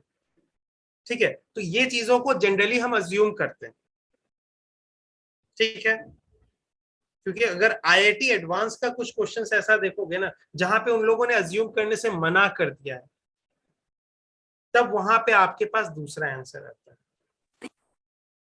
ठीक है, लेकिन अभी हमें क्या मेंस के अप्रोच से रखना है, मेंस के अप्रोच में क्या रहेगा, नहीं ऐसा रहता है, मैंने बोला मीडियम भी नहीं देता आपके पास, फ्री स्पेस ही जनरली होता है। ठीक है, तो इसमें देखो आपको यहाँ पे देखो 2r सेपरेशन है, r इसके बीच में, यहां से इसके बीच में डिस्टेंस हो गया। अब देखो यहाँ पे क्या करते हैं हम, यहाँ पे रख इस सिस्टम में, यहाँ पे पहले हम निकालते हैं distribution due two plus lambda, और फिर उसके बाद निकालते हैं माइनस लैम्डा के कारण। देखो दोनों का देखो प्लस लैम्डा और माइनस लैम्डा का ये वैल्यू आ रहा है। ठीक है, अब इसके बाद क्या कर रहा है, दोनों को नेट क्या कर रहा है, दोनों का नेट क्या हो रहा है, एडिशन हो रहा है। क्यों एडिशन हो रहा है, क्योंकि दोनों का डायरेक्शन ही सेम है। देखो ई प्लस लैम्डा का भी इसी डायरेक्शन में है, साथ में ई माइनस लैम्डा उसी पे कॉन्साइड कर गया है, क्योंकि दोनों का मैग्नीट्यूड भी सेम है और डायरेक्शन भी उतना ही है, तो एकदम परफेक्टली एक दूसरे पे कोइंसाइड कर गया है। समझ में आया? और फिर टोटल आंसर क्या हो जाएगा फील्ड का, दोनों को ऐड करेंगे तो ये आ रहा है। ठीक है, अगर ये 0 नहीं आ रहा है, लेकिन अगर मैंने किसने देखो, जिन्होंने 0 किया था, जिन्होंने कुछ दूसरा दिया था, उनको अब जाके समझ में आ रहा है कि अरे यार ये तो 0 वाला तब केस होता, कब, जब ये पॉजिटिव लैम्डा होता और ये भी पॉजिटिव लैम्डा होता, तब क्या होता, इस पॉइंट पे मैं अगर निकालने की कोशिश करता तो ये इस तरफ फेंकता, ये इसके कारण 1 के कारण जो होता, तो ई ये आता E1, सॉरी ई एट, ये पॉइंट मान लो ओ मान रहे हैं, तो E at O due to 1 जो आता है वो इस डायरेक्शन में आता है, राइट। और यहां से जो अगर 2 मान रहे हैं वो क्या करता है, 2 वाला कहता है कि नहीं मेरे हिसाब से तो तुम्हें बाहर फेंकना है, मुझे अपनी तरफ नहीं आने देना है, तो मेरे लिए बाहर तो तुम इस डायरेक्शन में होगा। और क्या वो ये क्या हो जाता है ई एट ओ ड्यू टू 2, और ये दोनों को क्या करता है कैंसिल आउट कर देता है और तब 0 हो जाता है। आपने देखा एक छोटा सा मिस्टेक कैसे मतलब किया, लेकिन आपके लिए अच्छा होगा क्योंकि आपने ट्राई किया, आपको समझ में आ गया कि मैंने क्या मिस्टेक किया, आपको मालूम चल गया कि बीमारी क्या है, अब आप इसका इलाज भी कर सकते हो, है कि नहीं? Yes, sir. समझ में आ गया सबको Yes, बेटा? sir. सबको Yes, सही? Yes, sir. sir. कोई दिक्कत रहेगा बता देने के लिए, ठीक है, तो इसका आंसर ए आ रहा है। चलो अब दूसरे के ऊपर हम देखते हैं कि यहाँ पे सेम चीज चार्ज डिस्ट्रीब्यूशन, अभी हमें लीनियर वाला पढ़ा था, राइट। अब हम पढ़ रहे हैं कि अब सर्कुलर वाले में चलते हैं। लेकिन ये कैसा चार्ज डिस्ट्रीब्यूशन है, ये भी एक लीनियर चार्ज डिस्ट्रीब्यूशन है। वहां कैसा था, स्ट्रेट लाइन पे था, यहाँ पे स्ट्रेट लाइन पे नहीं है, जबकि आपके पास सर्कल के ऊपर आ गया, लेकिन है एक लाइन पे ही, ठीक है उस सर्कल पे ही, ठीक है। तो ऐसे में सेंटर पे अगर मैं पूछूं कि इलेक्ट्रिक फील्ड क्या होगा तो क्या बताओगे, बताओ।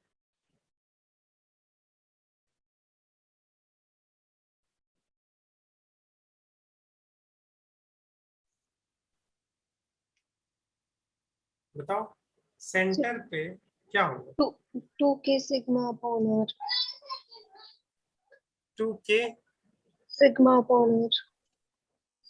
सिग्मा, सिग्मा नहीं होगा बेटा यहाँ पे सिग्मा, क्योंकि देखो यहाँ पे लेमडा हो सकता है, सिग्मा नहीं हो सकता है। क्यों?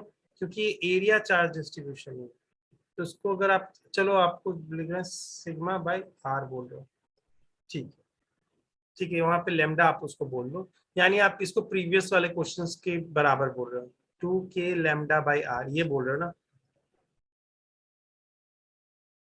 Yes, sir. लेकिन मैंने इसको क्या बोला था, ये एक्सटेंडेड, ये जो फील्ड का जो वैल्यू आता है ये किस में आता है, जब आपके पास स्ट्रेट लाइन पे यानी स्ट्रेट वायर पे, इंफिनाइट लॉन्ग स्ट्रेट वायर पे अगर चार्ज डिस्ट्रीब्यूटेड है तो ऐसा वैल्यू आता है। सबके लिए सेम नहीं होगा। क्यों नहीं सेम होगा? क्योंकि जब हम इंटीग्रेशन करते हैं तो जो फॉर्मूलाज आते हैं वो डिफरेंट डिफरेंट हो जाते हैं। किस कारण से? ज्योमेट्री के कारण से, ठीक है। तो ये मत सोचना कि ये सबका फॉर्मूला है, ये मत सोचना। ये सिर्फ स्ट्रेट किसके कारण है, लॉन्ग स्ट्रेट वायर जिसके ऊपर चार्ज दिया हुआ है समथिंग, और जिसका चार्ज डेंसिटी लैम्डा है, उसके लिए बोलेंगे। इसके लिए मैं आपको क्या बोल रहा हूँ, इसके लिए आपको एक मैं हिंट देने की कोशिश करता हूँ, समझो। ट्रायंगल के कारण, इक्विलैटरल ट्रायंगल है जिसके कारण, जिसके वर्टिसेस पे अगर मान लो कि सारे के ऊपर सेम चार्ज है, ठीक है, और सेम चार्ज है, सेम मैग्नीट्यूड का है, सेम टाइप का है, इससे सेंटर के ऊपर क्या होगा, फील्ड क्या होता है बताओ।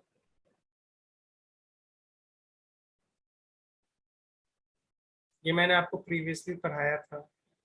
अगर एक आपके पास n साइडेड रेगुलर पॉलीगॉन होता है जिसके वर्टिसेस पे सेम टाइप के एंड सेम मैग्नीट्यूड के चार्जेस अगर रखे होते हैं सारे वर्टिसेस पे, तो सेंटर पे जो उसके रेगुलर पॉलीगॉन के जो सेंटर पे जो फील्ड होता है वो कितना आता है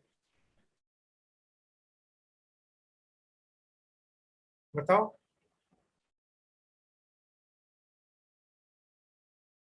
सर 0। 0 आता है, राइट। अब देखो इक्विलैटरल ट्रायंगल क्या है आपका, 3 साइडेड रेगुलर पॉलीगॉन है कि नहीं, ठीक है। अब मैं इससे आगे बढ़ता हूं, ये क्या हो जाएगा, इसके आगे बढ़ूंगा तो स्क्वायर बनेगा,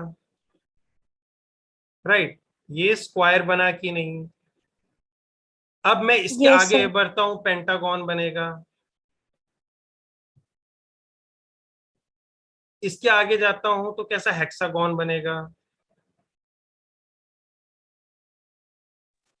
ऐसे करके जाते जाता हूं। ये देखो इसका 3 साइडेड है, ये 4 साइडेड है, ये 5 साइडेड है, ये 6 साइडेड है।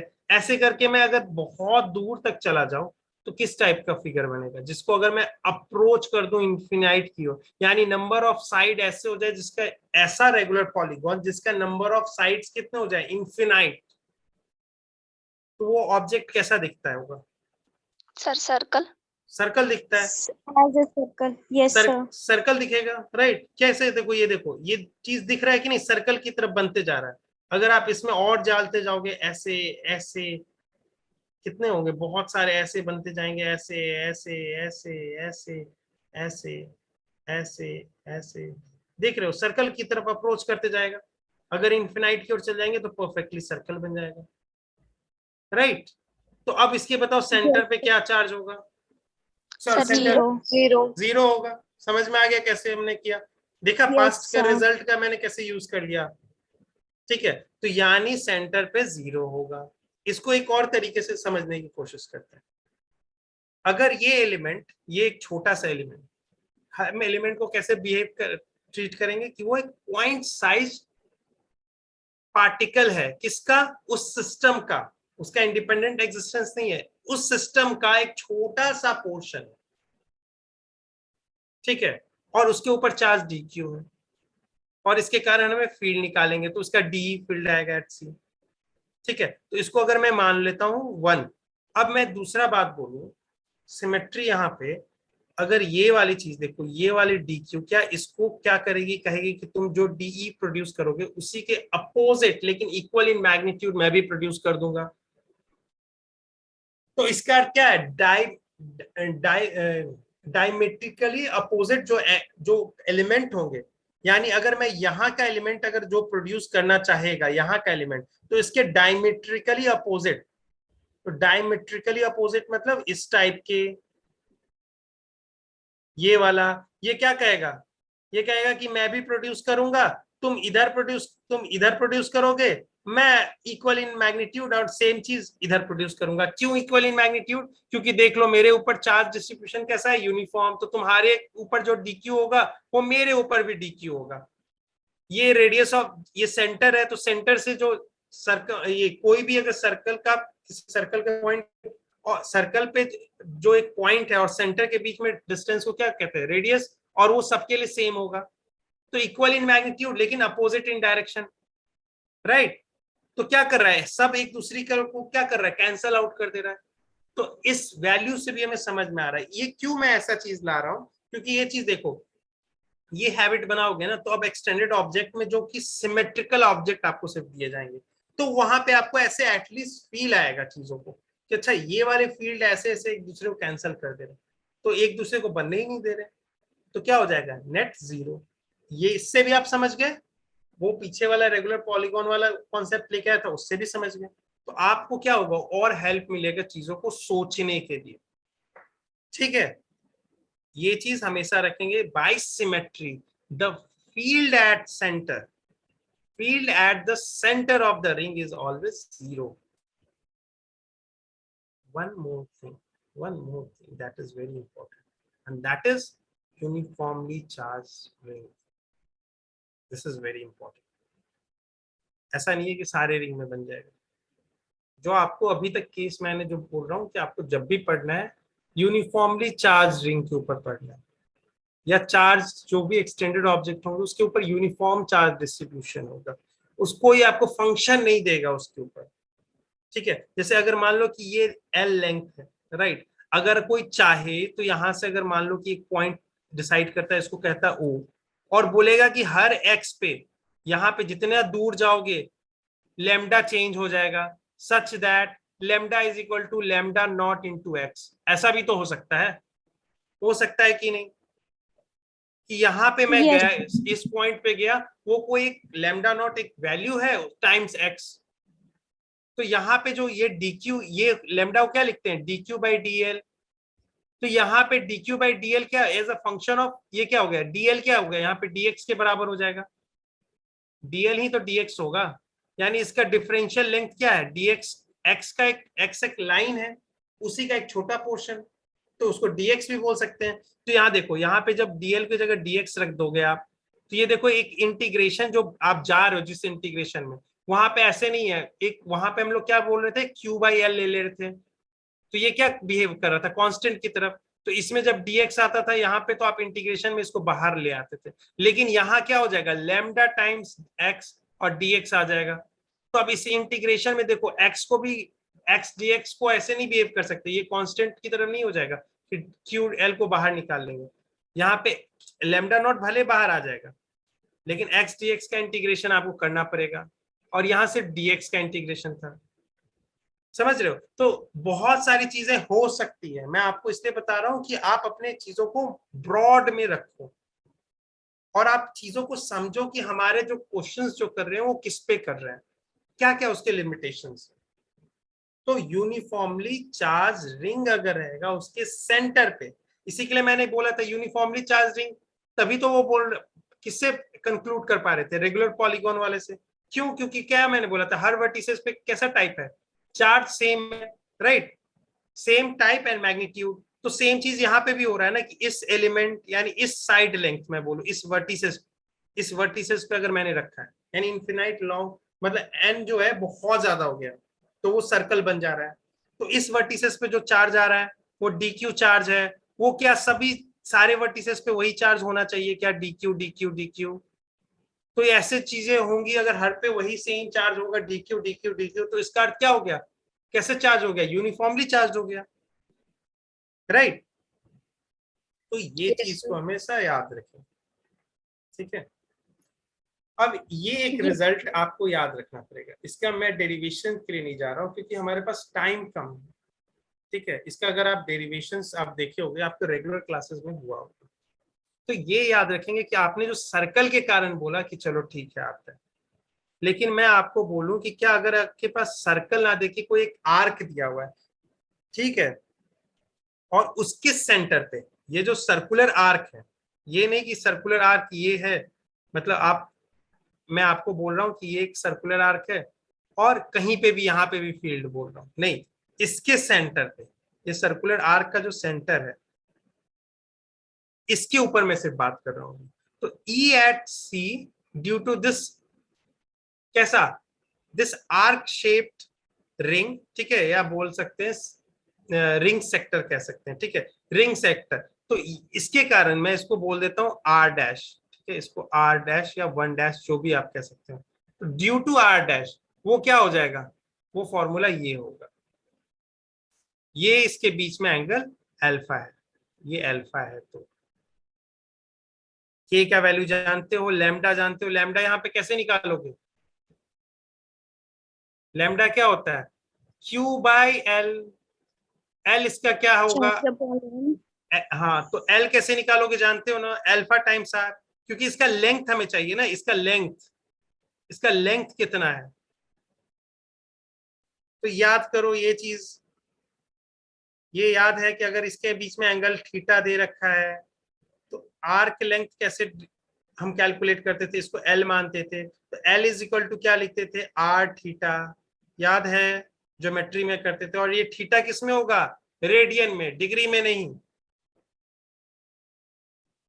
देखो कैसे कैसे मैं ऐसे कर रहा हूं, ठीक है, एल बढ़ा दे रहे हो, अगर मैं बोलूं कि अगर ये थीटा 180 डिग्री होगा तो कैसे निकालोगे, एल एल निकालो, अगर 1 अगर थीटा 180 डिग्री हुआ, 180 डिग्री हुआ तो एल निकालो, बताओ कैसे एल आएगा, ये फॉर्मूला अप्लाई करो, आर टाइम्स थीटा, थीटा किसमें मैंने बोला रेडियन में होना चाहिए, ठीक है, रेडियन में 180 डिग्री को कितना रेडियन लिखते हैं,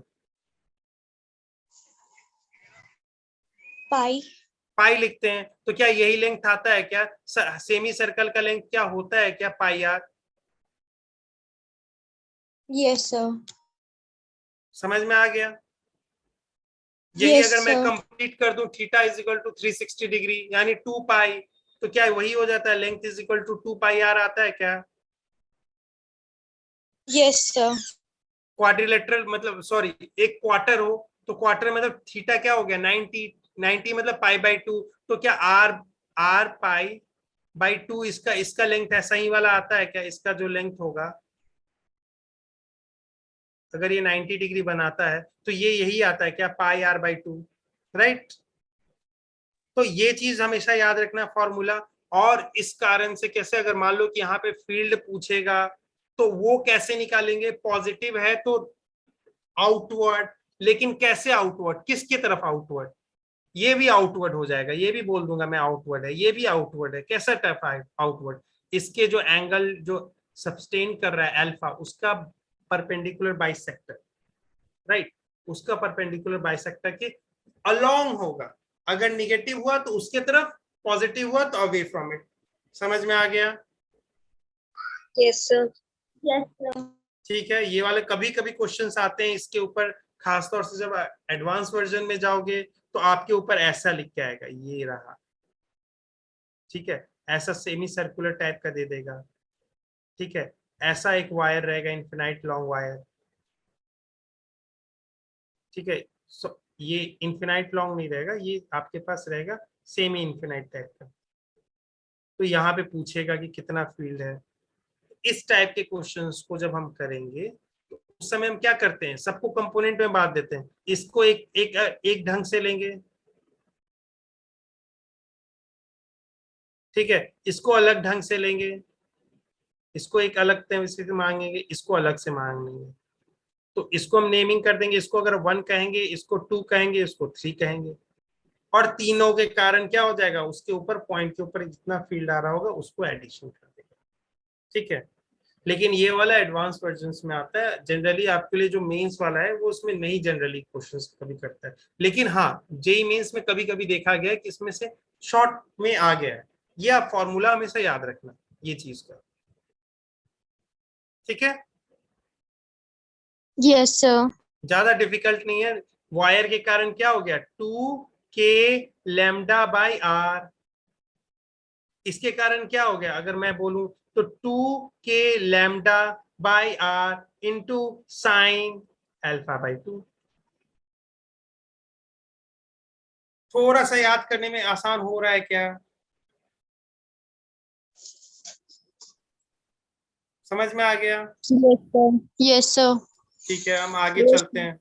अब मान लेते हैं कि हमने बोला सेंटर पे कितना है, मैं बोलता हूं एक्सियल लाइन पे कितना है,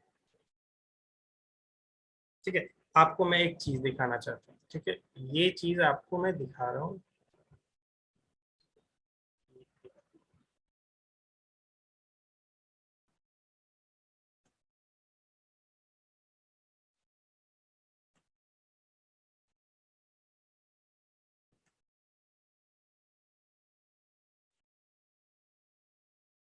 ठीक है, आपको मैं ऐसे बता रहा हूँ, अब ऐसे तरीके से समझो ये वाली बात, कि अगर मान लो कि आपको मैंने अभी बोला कि electric field at the center of a uniformly charge ring, क्या बोला था मैंने, उसको क्या आ रहा था कि सेंटर के पास अगर यूनिफॉर्मली चार्ज रिंग है तो वो फील्ड कितना प्रोड्यूस कर रहा है, उसका वैल्यू क्या होता है, क्या बोला था, 0, राइट। Zero. ठीक है, तो यानी ये चीजें हमें मालूम, सेंटर पे 0, ठीक है, अच्छी बात है। मैं बोलूं आपको कि यहाँ पे एक पहले मैं देखता हूँ कि ये जो प्लेन है इसको मैंने एक्स और वाई प्लेन कह दिया। एक्स और वाई प्लेन किसका है, जिस प्लेन में ये रिंग एग्जिस्ट कर रही है, जिस प्लेन में ये रिंग एग्जिस्ट कर रही है उसको हम एक्स वाई मान लिए, उसके सेंटर को क्या मान लिया, ऑरिजिन मान लिया। तो यानी एक हम फ्रेम सेटअप कर लिए, ठीक है, समझ में आ गया। तो ये इसका देखो, ये वाला जो प्लेन है, पूरा जो प्लेन है वो क्या है, एक्स वाई का ही प्लेन है, ठीक है। जो रिंग का जो प्लेन है वो एक्स वाई उसी को माना गया है। अब मैं क्या कह रहा हूं कि इस चीज को यहां तक मुझे मालूम है कि सिमेट्री के कारण 0 होती है, लेकिन अब मैं क्या कह रहा हूं कि इसके परपेंडिकुलर वाले में जा रहा हूं, यानी ये प्लेन जो है एक्स वाई प्लेन, देखो एक्स वाई प्लेन है, उसके परपेंडिकुलर एक लाइन ड्रॉ कर रहे हैं, उसको क्या कह रहे हैं, इसको कहेंगे आज से एक्सियल लाइन, ठीक है। तो अब मैं इसको जो बोलूंगा, electric field at N axial point which is r distance from the center of a uniformly charged ring। तो वो अगर मुझे फाइंड आउट करने के लिए बोला जाए तो वो हम कैसे करेंगे, ठीक है। तो ये चीज हम सेम चीज अप्रोच करेंगे, क्या करेंगे अप्रोच में, क्या अप्रोच करेंगे कि सेम चीज करेंगे कि यहाँ पे हम एक dq चार्ज ले लेंगे, ठीक है, यहाँ पे हर का dq लेंगे और सारे के कारण क्या होगा, फील्ड निकालेंगे, डी निकालेंगे। डी निकालेंगे तो एक क्या काम करेंगे कि हमें सिमेट्रिकल यूज करना है, सिमेट्री का यूज करना है। तो एक चीज देखेंगे कि अगर ये थीटा है तो ये भी थीटा होगा, राइट। तो इसके अबाउट जो होगा डीई का कंपोनेंट क्या होगा, डीई कॉस थीटा, और इसके अबाउट क्या होगा, डीई साइन थीटा। क्या हम बोल सकते हैं कि ये जो डायमेट्रिकली अपोजिट वाला जो इसका होगा, ये वाला एलिमेंट, वो क्या करता होगा, अगर उसको मैं ज्वाइन करूं यहाँ पे, इस पॉइंट पे ज्वाइन करूं, तो ये भी एक डी फील्ड प्रोड्यूस करता होगा। क्या इसका एक्स उसका भी सेम होगा क्या, ये एक्स उसका भी सेम होगा ना, जितना एक्स ये दूरी है, ये एलिमेंट और इस पॉइंट के बीच में डिस्टेंस है, सेम ये भी होगा। क्योंकि ये देखो, ये ट्राइंगल क्या होगा, इसका वन लेंथ आर, इसका भी आर, इसका जो लेंथ है वो कॉमन पड़ रहा है, ठीक है, और ये 90 डिग्री है, तो ये आइडेंटिकल ही तो हो गए दोनों ट्राइंगल, ठीक है। तो इसके बेसिस पे क्या हो रहा होगा, ये देखो डीई अब ये इस डायरेक्शन में प्रोड्यूस कर रहा होगा, तो डीई अगर इस डायरेक्शन में, अगर इसको एलिमेंट 1 बोलते हैं, इसको एलिमेंट 2 बोलते हैं, तो एलिमेंट 1 के कारण ये, और एलिमेंट 2 के कारण क्या होगा, यहाँ पे देखो एलिमेंट 2 के कारण अगर मैं इसको ऐसे यहाँ ड्रॉ करता हूं तो इसका पोर्शन अगर डीई 2 बोल रहा हूं तो इसमें अगर यहाँ पे जो थीटा है ये भी थीटा होगा, राइट। थीटा क्यों होगा? क्योंकि आइडेंटिकल ट्राइंगल है, राइट। और हमने लिया ही ऐसे ही सेलेक्ट किया है कि जो डायमेट्रिकली अपोजिट होगा, इस एलिमेंट का डायमेट्रिकली अपोजिट वाले को ही ढूंढ रहे थे, उसके बारे में बात कर रहे थे। DE2 आ रहा है, और ये फिर कैसा इसको डिकम्पोज करेंगे, किस फॉर्मेट में? एक जो इसके परपेंडिकुलर जा रहा है, और एक जो इसके इस एक्सियल लाइन के पैरेलल जा रहा है। तो इसको क्या कहेंगे? DE2 parallel. और इसको क्या कहेंगे? DE2 perpendicular. ठीक है। और ये क्या होगा? ये क्या होगा? DE2 साइन थीटा ही होगा। ठीक है, ये परपेंडिकुलर वाला। तो क्या DE1 sine theta, DE2 sine theta same in magnitude है? हाँ भाई, क्यों? क्योंकि आप यही बात बोल रहे हो कि इसके ऊपर यूनिफॉर्मली चार्ज पार्टिकल है। ठीक है, इसका भी DQ सेम, इसका भी DQ सेम, इसका भी X सेम, इसका भी X सेम, सब कुछ सेम है, तो मैग्नीट्यूड तो सेम आ गया। थीटा भी सेम, तो साइन थीटा भी सेम आ गया। लेकिन एक ही डिफरेंस है, ये अपवर्ड है, ये डाउनवर्ड है। तो क्या करते जा रहा है? सारे एक दूसरे को कैंसिल आउट करते जाएंगे, सिर्फ एक वाला कंपोनेंट रहेगा। कौन बचेगा? जो अलोंग द एक्सिस होगा। ठीक है। तो ये चीज हम डेरिवेशन अभी इसमें डीप में नहीं जा रहे हैं, क्योंकि हमें अभी रिवाइज करके इसका प्रैक्टिस करना है, एप्लीकेशंस यूज करना है, राइट। तो इसके लिए मैं आपको बोलूंगा, यहां से हम लोग चलते हैं।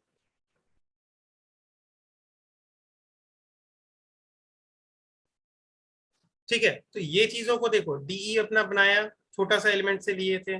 इसके बाद क्या होगा कि अगर इसमें देखो, अगर मैं बोलूं कि DE का पोर्शन का DQ वाला साइन थीटा वाला will cancel out each element due to the mirror element. Mirror element मतलब कौन सा? डायमेट्रिकली अपोजिट जो एलिमेंट बन रहा होगा। ये बताओ, अगर मैंने ये वाला पोर्शन लिया, ये एलिमेंट लिया, तो बताओ एक अनम्यूट करके कि ये इसका जो ये जो होगा, जो मिरर एलिमेंट होगा, वो कहाँ पे होगा? इसको मैं कह रहा हूं 1, इसको मैं कह रहा हूं 2, इसको मैं कह रहा हूं 3। कहाँ पे होगा? 1 2 3 में कहाँ पे होगा? 2 पर। 2 पे होगा। क्यों? क्योंकि डायमेट्रिकली अपोजिट वाला टाइप का है। ठीक है, तो इसको देखोगे क्या कर रहा होगा? ये यहाँ पे जो फील्ड बना रहा होगा ना, यहाँ पे जो फील्ड बना रहा होगा, ये हो रहा है 3D स्पेस में। ठीक है, ये कोन की तरह होगा, ये सारा कोन की तरह, देखो कोन की तरह बन रहा होगा। एक ऐसा लग रहा होगा कि फील्ड लाइंस ऐसे ऐसे जा रहे होंगे। ठीक है, कोन की तरह बन रहा होगा। ठीक है, और ये क्या करेंगे? हमेशा एक दूसरे के वर्टिकल को, ये ऐसे बना, तो ये क्या करेंगे? ये हमेशा ये हमेशा क्या करेंगे कि वर्टिकल वाले को खत्म कर देंगे, सिर्फ इधर वाले को जाने देंगे। ठीक है, उसको बनने नहीं देंगे एलिमेंट्स को। तो DE जो साइन थीटा वाला जो पोर्शन है ना, जो कि वो एलिमेंट का, डिफरेंशियल एलिमेंट का वो कंपोनेंट जो कि इस एक्सियल लाइन के परपेंडिकुलर है, उसका इंटीग्रेशन सारे वालों का, सारे एलिमेंट के कारण अगर मैं बोलूंगा, तो वो क्या होगा? 0। लेकिन अगर मान लो कि अगर जो एक्सियल वाला है DE cos थीटा है, वो तो बच रहा है, सबका ऐड हो रहा है, तो उसको सबको अब निकालेंगे। ठीक है, तो वो कैसे निकालेंगे? देखो, EX अगर मान लो कि डी cos थीटा माना है, DE को क्या लिखेंगे? K DQ by x square, right, ये लिखेंगे cos थीटा। देखो, अब K यहां पे अगर मैं मान लेता हूं कि cos एक्स स्क्वायर वाले cos थीटा अगर मैं लिख रहा हूं DQ के टर्म्स में, अगर मान लो कि मुझे इंटीग्रेट करना है, या किसके टर्म्स में इंटीग्रेट करना है? DQ के टर्म्स में, तो क्या x और ये सब cos थीटा सब बाहर चले जाएंगे कि कांस्टेंट की तरह बिहेव करेंगे? क्यों? क्योंकि देखो, ये मैं बोलूं कि आप देखो, ये x है, ये मत सोचना x दिख गया तो उसको मान लो कि ये वैरी करेगा। ये जब हम इंटीग्रेशन करते हैं, तो हम अगर मान लो कि अगर dy को इंटीग्रेट कर रहे हैं x के टर्म में, तो हमें y के टर्म्स में ही सिर्फ इंटीग्रेट करना है। वेरिएबल किसको मानना है? y। तो यहाँ पे अगर dq अगर मैं मान रहा हूँ, वेरिएबल क्या है? dq। ये बाकी सब इसके बिहेवियर में कैसे बिहेव करेंगे? कांस्टेंट की तरह, और है भी कांस्टेंट। कैसे? कि देखो, ये वाला जो आ रहा है डिस्टेंस, वो x आ रहा है। इस पॉइंट से इस एलिमेंट का ये, अगर सॉरी रिंग का ये एक एलिमेंट लेते हैं और ये पॉइंट तक जाते हैं, तो क्या वो भी x होगा? क्या ये कोन की तरह आपको दिख रहा है क्या? ये देखो, रिंग नीचे रखा हुआ है, और ये एक पॉइंट ऐसा है जो क्या एक्सियल पॉइंट इसको कह रहे हैं। ठीक है, ये एक्सियल पॉइंट कह रहे हैं। तो ये देखो, ये पॉइंट लूं या ये पॉइंट लूं या ये पॉइंट लूं, सारे क्या है, डिस्टेंस सबके क्या है, सेम है कि नहीं। Yes, sir. और वो कैसे निकालेंगे, ये ऐसे अगर यहाँ पे निकालना है तो ये देखो यहाँ पे रेडियस जोड़ देंगे, यहाँ पे ये इसका आर होगा। ठीक है, ये इसका वैल्यू क्या हो गया, आर हो गया, ये कैपिटल आर हो गया यानी रेडियस ऑफ द रिंग हो गया, ये स्मॉल आर जो कि डिस्टेंस हो गया फ्रॉम द सेंटर। अब ये देखो, ये हमेशा राइट एंगल ट्रायंगल बनते जाएगा, सबके लिए यही होगा। देखो यहाँ पे अगर इसके लिए मैं बात करूं तो इसके लिए क्या ऐसा होगा, इसके लिए ऐसे मैंने ज्वाइन किया और ये एक ट्रायंगल बन जाएगा,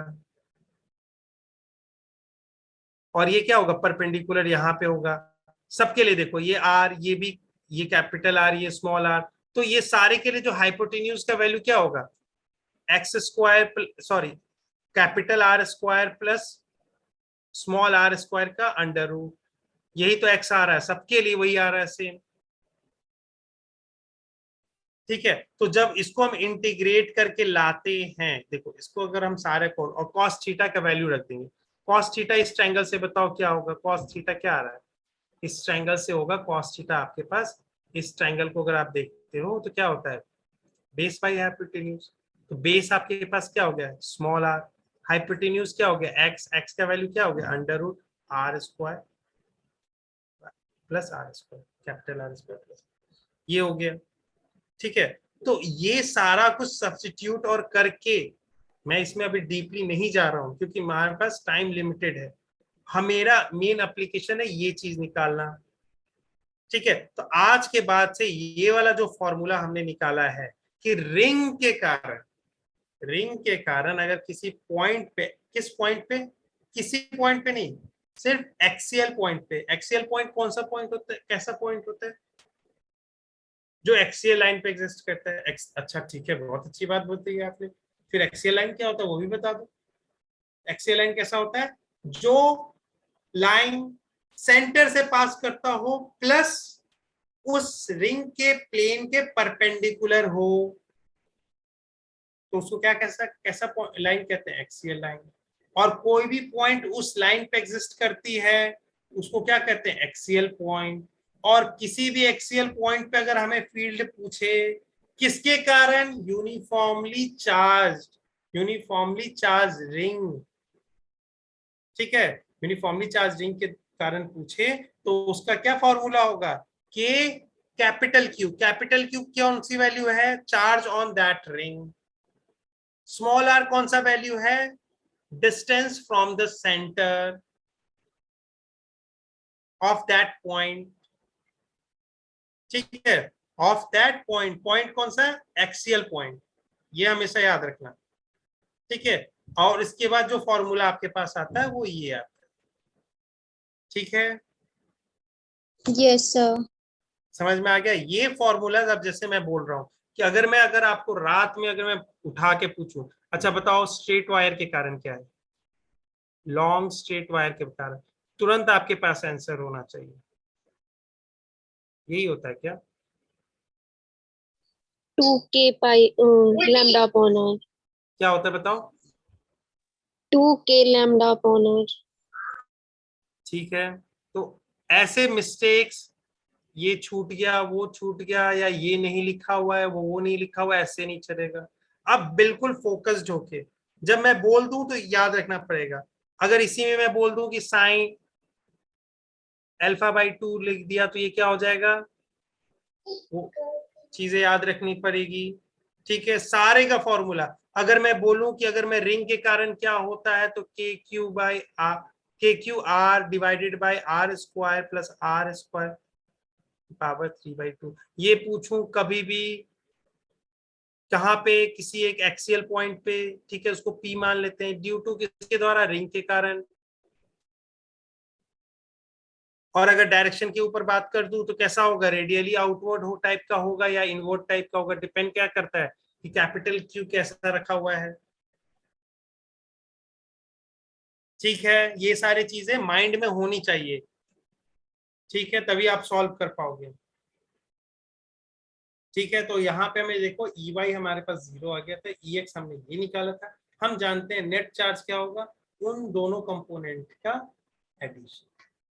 वो चीजें आपके पास आ गई, ये चीज आप समझ गए। Yes, sir. अच्छा, मैं बहुत ज्यादा लेट हो गया क्या, मतलब लाइक 7:15 ही तक क्लास थी वो क्या? Oh shit, sorry sorry sorry, मैंने तो मुझ आगे भी लेके जाना था। ये देखो यहाँ पे मैं नेक्स्ट क्लास में आपके पास आऊंगा ना, नेक्स्ट क्लास में आपको एक बहुत अच्छी चीज बताऊंगा, इसका बिहेवियर, कब ये पॉइंट चार्ज की तरह बिहेव करने लगता है। यही चीज को आप सोचना, एक बार मैं आपको इसको बोलूंगा एंड करने से पहले क्लास, इसको एक बार सोचना। जब आर मैंने बोला था, आर क्या है, ये इसका क्या है, एक्सियल पॉइंट पे से और सेंटर के बीच में कितना सेपरेशन है, वो आर हम ले रहे हैं, कितना डिस्टेंस है। अगर ये डिस्टेंस अगर इसके रेडियस, जो रिंग का रेडियस है उससे बहुत बड़ा हो जाए, तो क्या आपके पास ऐसा दिखेगा क्या, ये एक रिंग है छोटी सी और इससे बहुत दूर चले जाए, यहाँ पे चले गए, तो क्या आपको लगेगा कि ये पॉइंट चार्ज की तरह बिहेव हो रहा है? Yes, sir. क्योंकि एक बार इसको ट्राई करना कि क्या इसको, अगर हम इसको अब अप्रोक्सीमेशन करते हैं तो क्या ये वो उसके बराबर आ रहा है क्या, के क्यू बाई आर स्क्वायर के बराबर आ रहा है क्या? एक बार आप ट्राई करना, इसको हम नेक्स्ट क्लास में करेंगे। ठीक है, और फर्दर एनालिसिस करेंगे इसके ऊपर। ठीक है, तो अभी तक के लिए ये चीज, और जितने भी फॉर्मूलेज पढ़ाए हैं, ये नहीं कि ये देखो, और दूसरे एक चीज मैं बता दूं, यहाँ क्यू की जगह आपके पास लेमडा के टर्म्स में पूछ सकता है। तो यहाँ लेमडा कैसे हो जाएगा, लेमडा क्या है, चार्ज डेंसिटी, कैसा है, लीनियर चार्ज डेंसिटी। ठीक है, तो लीनियर चार्ज डेंसिटी है, तो टोटल चार्ज अगर पूछा जाए, अगर यूनिफॉर्मली चार्ज है तो कैसे निकालूंगा, टोटल चार्ज कितना दे रखा है क्यू, इसके ऊपर टोटल लेंथ कितना है, उस जिस लीनियर डिस्ट्रीब्यूशन है उसका लेंथ कितना है, तो आप बोलोगे कि अच्छा ये सर्कल है तो ठीक है 2πr हो जाएगा। तो लेमडा के टर्म्स में भी आप लिख सकते हो, क्यू को रिप्लेस कर सकते हो लेमडा से। ठीक है, तो दोनों सेम रहता है, लेकिन आप याद रखोगे एक ही फॉर्मूला, एग्जामिनेशन में जैसा मन करे तुरंत पका लेना और उस फॉर्मूले को नए नए तरीके से रख देना। ठीक है, क्योंकि Yes, sir. Yes, sir. 10 formula याद रखोगे, लेमडा के साथ क्या है, उसके साथ क्या है, उसके साथ क्या है, कंफ्यूज हो जाओगे। ठीक है, अभी हमें बहुत आगे आगे चलना है, बहुत सारे आगे पढ़ने हैं, तो ये फॉर्मूला सारे याद रखना।